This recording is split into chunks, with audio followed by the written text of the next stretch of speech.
Hello, bruvs. We're back with new book arrivals, number 297, and day 7 of my book extravaganza, which is a 9-day vacation where I try to buy 200 books. I have reached the 172 book mark on day 7 with this haul from earlier.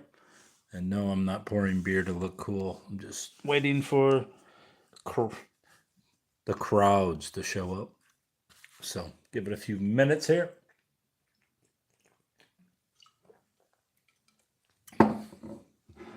But while we are here, there's Oktoberfest, buddy. Detroit and what is it called? Munich, Munchen, Paulaner Munchen, which I assume is Munich.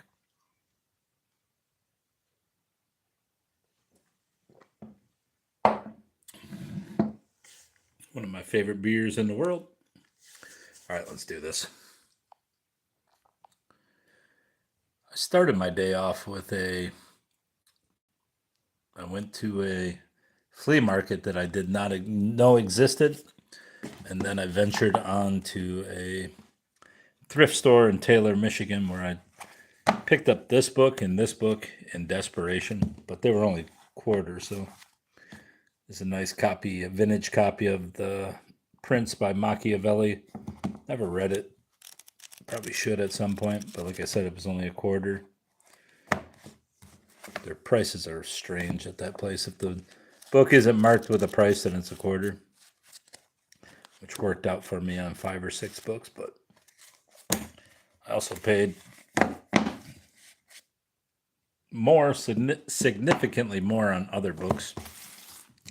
This wasn't one of them. This will go to my mother. It's a true crime book. As you can see, true crime. You've got to have 3 or 4, maybe not 300, but possibly 200. Nah, I'm going to say 200 to 300 true crime books just because my mother reads, so I drop them off for her. In a Father's Rage, complete with never before published photos, Raymond Van Over, the chilling true story of the New Jersey dentist who always treated his wife with love until he killed her in a rage of passion. Dr. Kenneth Z. Taylor seemed like the perfect husband, a dedicated professional. He gave his third wife, well, that should have told you something. He had his third wife. His third wife, Teresa, everything money could buy, and showered her with affection and love. Yet something about their marriage seemed horribly wrong.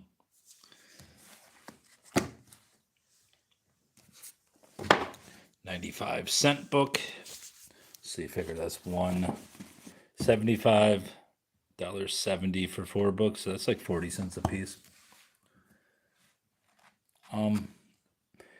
Neruda and Vallejo, edited by Robert Bly, and it's a bilingual edition, which gives you cemeteries.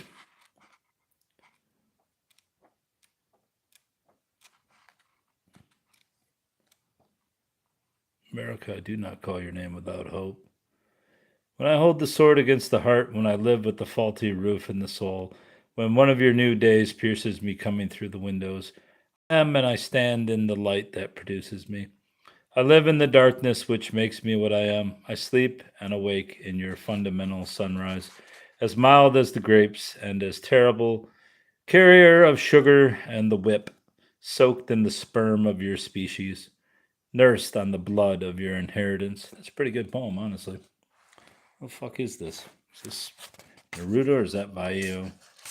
That's a pretty good poem, I have to admit. America, I do not call your name without hope. When I hold the sword again, I will read that later. That's a pretty good poem. Let's put that in there. Yeah, so put those over there, tuck them in.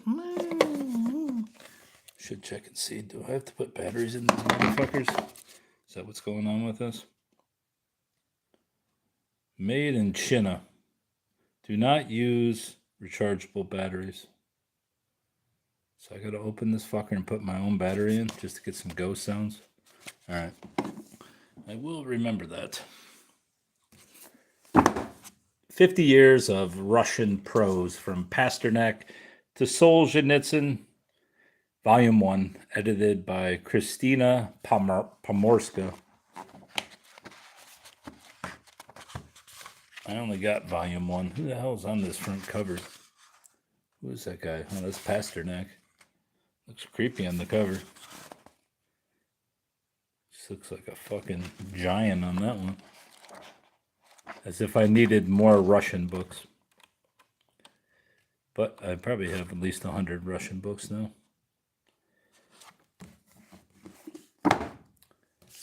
Louisiana and Quebec. Bilateral Relations and Comparative Socio-Political Evolution, 1673 to 1993. And when I saw the book, I'm just like, what the fuck are they talking about, Quebec and Louisiana? But when you think about it, when they were settled by the French, and I didn't really make the connection. Not that I didn't know that there's a French Quarter in New Orleans, but it's just kind of a weird study of Louisiana and Quebec, but it made sense about 200 years ago. Maybe 300 years ago. What is this? 2025? 1725?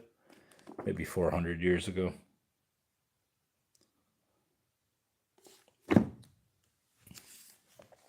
The Legend of Kate Morgan. This one I paid $1.61. Full Search for the Ghost of the Hotel del Coronado by Alan M. May. What year is this? It's a year when the mustache was cool, so had to have been the 80s. 91. Reprinted 91. The story of Kate Morgan is based upon fact as revealed by considerable research. However, to facilitate the flow of the story and to aid the writer in its telling, some historical sequences, names, and some of the dialogue have been fictionalized. Well, that's fucking cute. Why is there just like question and answers? So my understanding of Kate Morgan is that she was murdered at this hotel, and she, along with others, supposedly haunted.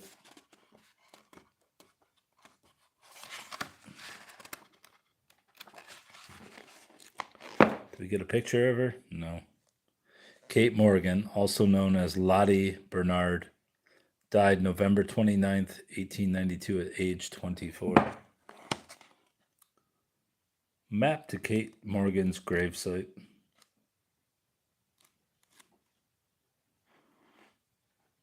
Cousin Audrey.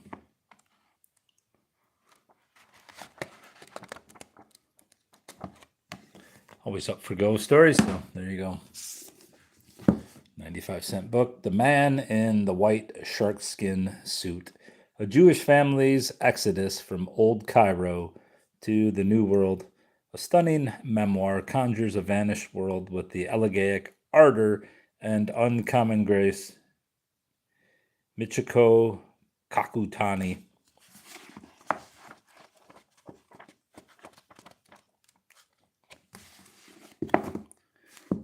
Lucette Lagnato's father, Leon, is a successful Egyptian businessman and boulevardier who, dressed in his signature white sharkskin suit, makes deals and trades at Shepherd's Hotel and at the dark bar of the Nile Hilton.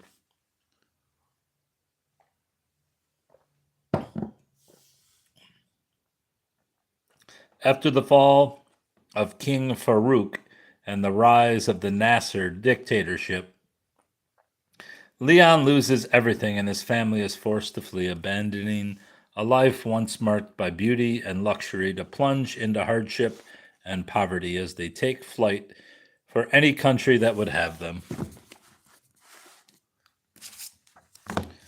This I picked up at the aforementioned, I'm a fucking robot here. The aforementioned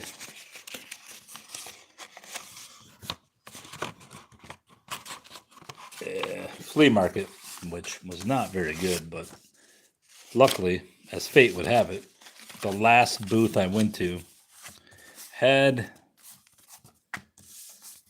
a tote of books. And I asked the guy, I said, "You got any more books?" He's like, "We do at home, but we didn't think that anybody would want them." And I'm like, "That's the only reason why I came here." And I don't know that flea markets, what the general landscape of populations is, but I'd never, and I'm not trying to sound like a racist bastard, but there was literally 75% of the people at the thing were Mexicans or Hispanic people. I was just like, so this is what Hispanic people do on Sundays in this area. I've never seen that many Hispanic people ever in one setting, but they seem to be having a time of their lives. And most of the stuff that was at the place was just not. I mean, it was just stuff you buy at Dollar Tree. I just didn't understand what was going on there. But another Peter Pauper Press book. I got these for $3 for $1 from the guy. This book and this book. Nietzsche, a philosophical biography by Rudiger Safransky, translated by Shelley Frisch. Never heard of this book, but for 33 cents, I could not pass it up. I was actually going to pay the guy $1 a book. He goes, $1. I said, you want $1 a piece? He goes, no, buddy. He wasn't Hispanic. I'm just giving him, don't worry about why I gave him the accent here. But we got biography of Nietzsche. We got a book on Lincoln. And we also got a book on John F. Kennedy. Meet John F. Kennedy. Step Up books for $1. Chris Chicey used to own it. By Nancy Bean White. Is he still alive at this point? I would say no.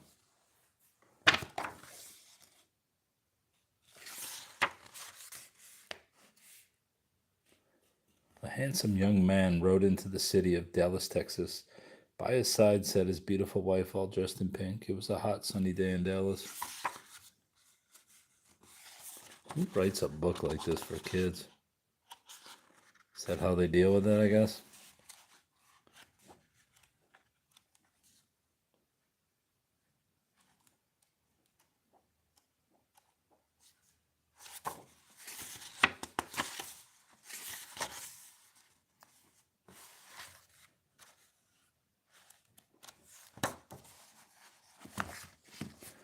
Basically a board book of John Kennedy.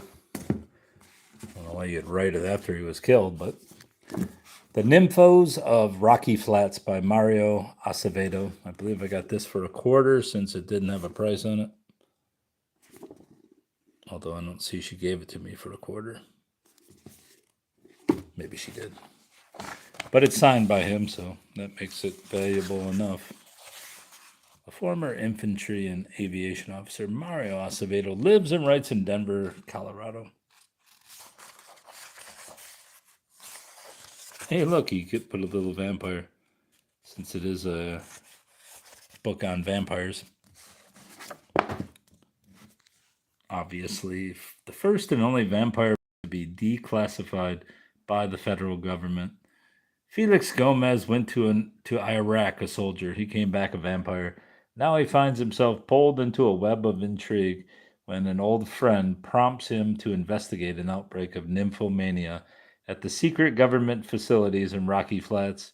He'll find out the cause of all these horny women or die trying. But first he must contend with shadowy government agents, Eastern European vampire hunters, and women who just want his body. So yeah, it's that kind of book. But signed, so. Butt signed. I don't know if it's signed by his butt. The Dead and the Living by Sharon Olds. The Lamont Poetry Selection for 1983. And since I have her book Satan Says. I figured I should buy this. And I do plan on selling the Satan Says book just because, yeah, there it is.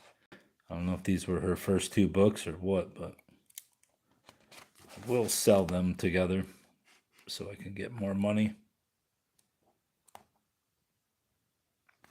People keep seeing you and telling me how white you are, how thin you are.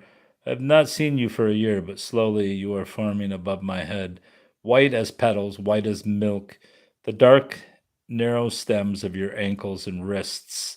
And two, you are always with me, a flowering branch suspended over my life.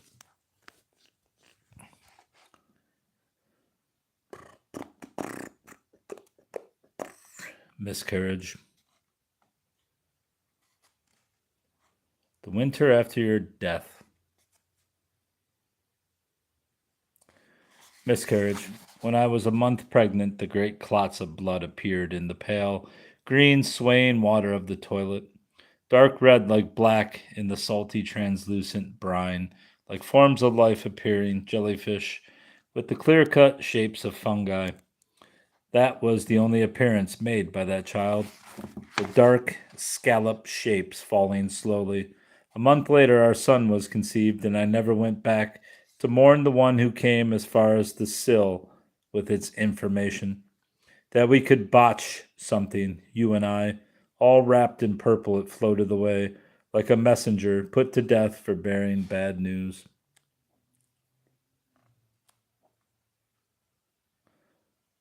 Of all the dead that have come to me this once, I have never written against the dead. I would open my shirt to them and say, yes, the white cone still makes sugary milk. But when grandfather's gold pocket watch came in by over the Rockies, by air over the Rockies, over the dark yellow of the fields, and the black rivers with grandmother's blank face pressed against his name in the back. Boring.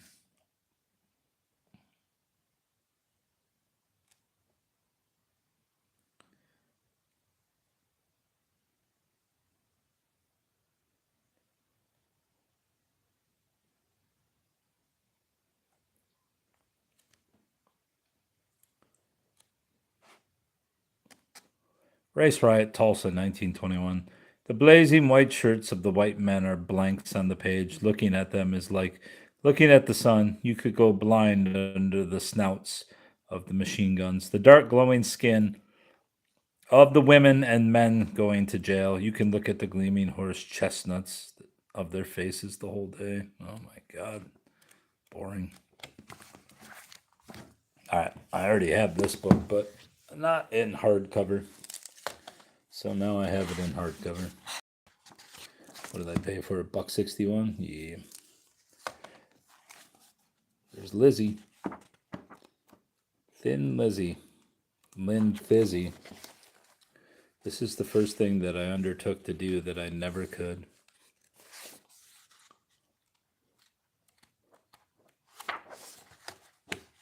Here is this book, 2016.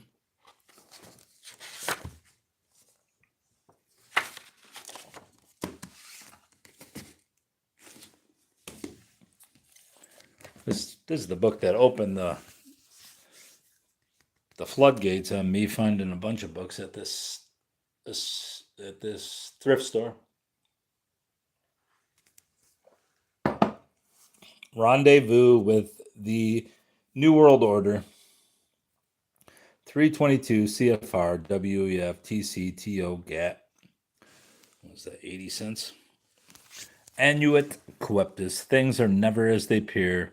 They are what they make of them. And weirdly, there's a bunch of stickers. It's like a kid was... and it's signed too by... I think it's signed. But the kid apparently decorated each chapter with a little sticker.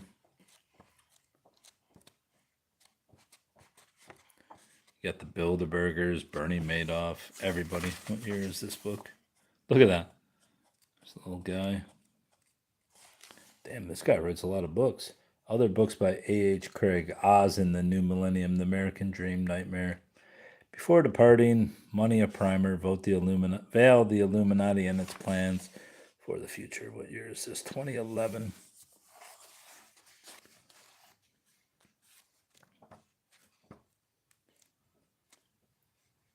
Yeah, so it's basically a primer on the New World Order. Unlike Bill and Hillary Clinton, Bill Bennett and Barack Obama, whose books were ghostwritten, this book was written by my husband, something I can verify because I proofread it, Audrey Craig. Metamorphosis, the classic short novel translated by David Wiley, Franz Kafka. Marked up to hell, but at beginning, family burden of Gregor. Now Gregor, bird of family, gives up. Burden.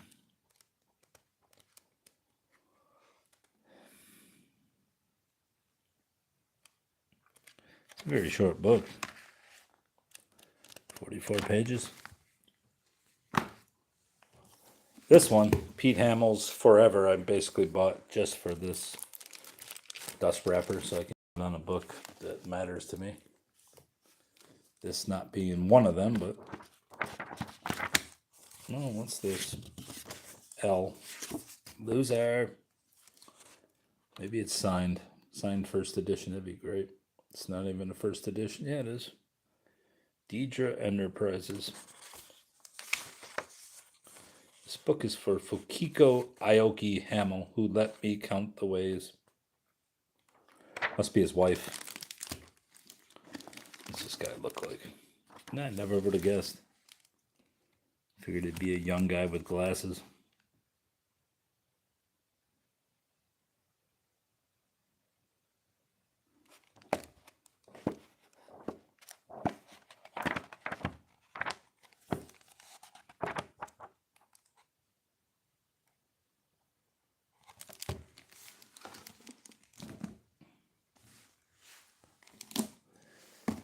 A Dictionary of Superstitions. I don't have enough books on superstitions that I'll never read, but I like the Barnes & Noble's editions of books just because they keep books alive that are going out of print. Obviously to make money. It's not like they're nice people. But this one also has a nice dust jacket. Mylar jacket that I will take off and use for a book that I care about. Not that I don't care about this book, but I care about it less than I care about a valuable book that needs a jacket. Heart stuck with pin, etc.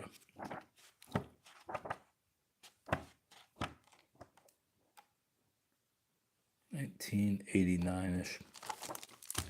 All right, that's simple enough.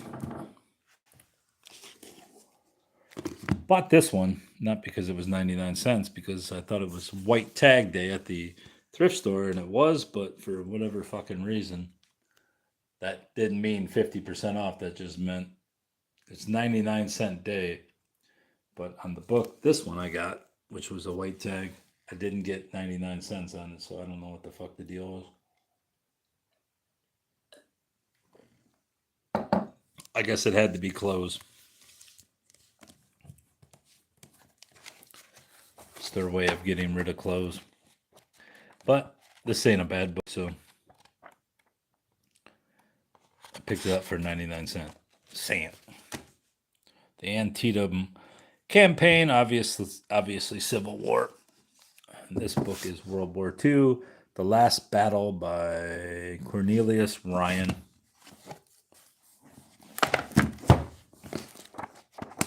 What was the last battle? Berlin? Is that the last battle?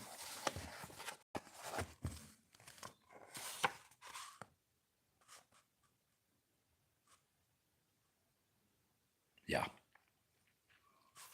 Apparently it was. What year is this book? This is another one I thought I was going to pay 50 cents for, but No such luck. 99 cents, even though it was white tag day. Fucking bastards. Another 25-cent book. Her own words, To the Nuclear Age. By the infinite merits of the Sacred Heart of Jesus and the Immaculate Heart of Mary, I beg the conversion of poor sinners. Like Saint Joseph, I plunge my heart into the flames of their love in the mysteries of the Rosary, and wearing the scapular constant sign of my consecration.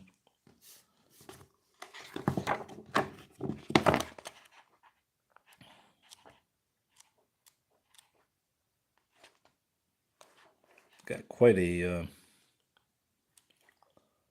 My child, your soul is the temple of the Holy Spirit.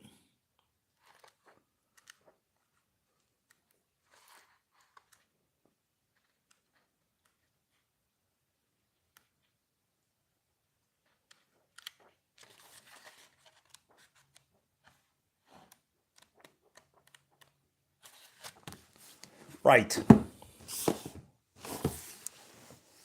Russian Magic Tales from Pushkin to Platonov. I've never heard of Platonov. Or Teffy. Who the fuck is Teffy? Is that even a Russian name? Her name? Vasilisa the Fair. Part 1. Pushkin, Afanasev, Bajov, Teffy. A bunch of people I've never heard of. Rakova. Yeah, most of these I've never heard of. That's good I got it then. Ivan Marison.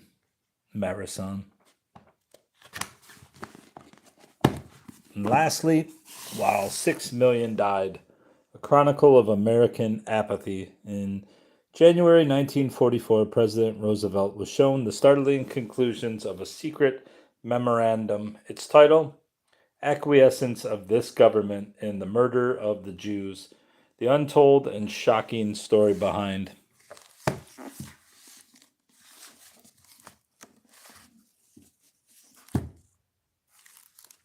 This report, never before described in full, exposes the appalling apathy and callousness of our government. Carl Bargardi.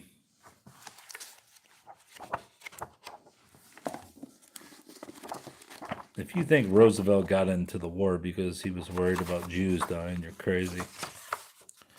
He got in because he wanted the New World Order to live. He didn't care who died. Oh, don't rip the pages. All right, that's it. It was a huge turnout for this reading. Must be that algorithm. Or it could just be a Sunday and nobody wants to watch some fucking dude talk about books. Could just be that, couldn't it? Yes. All right, goodbye.